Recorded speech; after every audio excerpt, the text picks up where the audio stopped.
Llevantines, llevantins, benvinguts a Bombeja Agustinet. Any nou, vida nova.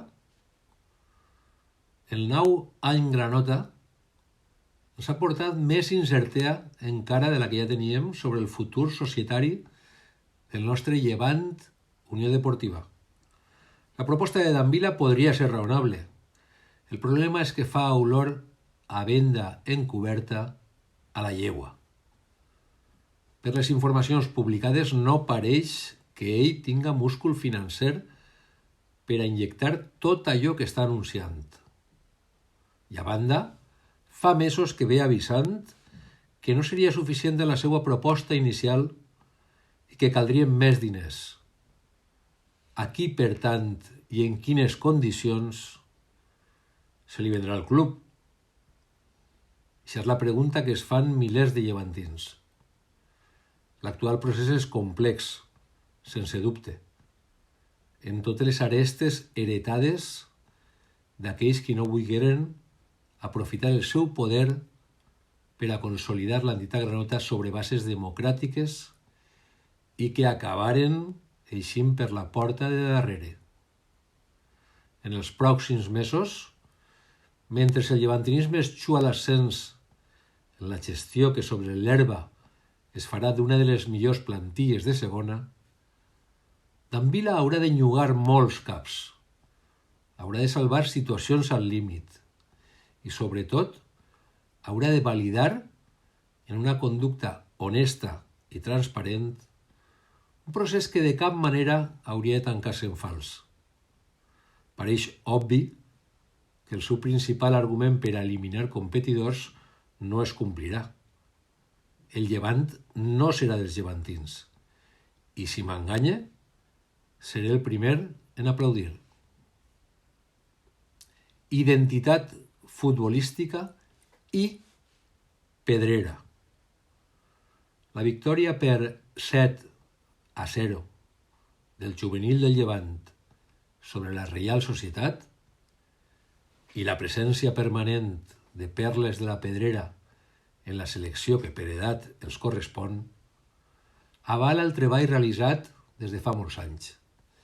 Sorprèn que ni entre el llevantinisme ni entre els seus propis impulsors s'hagin valorat com cal estos èxits. Més enllà de les sensacions de la graderia, que des de sempre, hem d'assumir-ho, ha estat molt més exigent en els de casa que en els de fora, el Llevant no té una identitat futbolística ni compta en un projecte a mitjà i llarg termini. Així, l'espectacular rendiment de la pedrera des de fa anys no encaixa en l'estructura deportiva del club.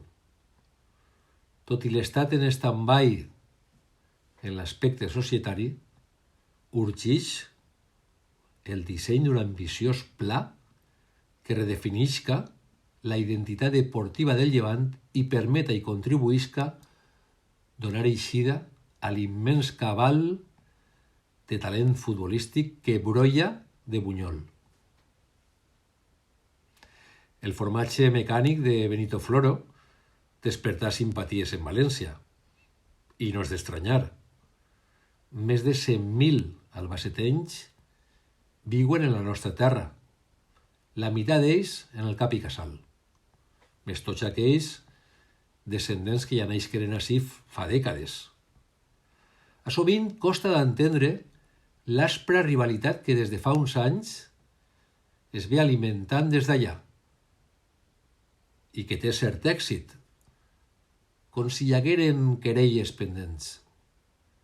Avui tornarà a haver una invasió en Orriols, encara que la majoria d'ells, com les altres vegades, seran en realitat valenciano-manxecs, manxecs de naixement o d'origen que viuen entre nosaltres.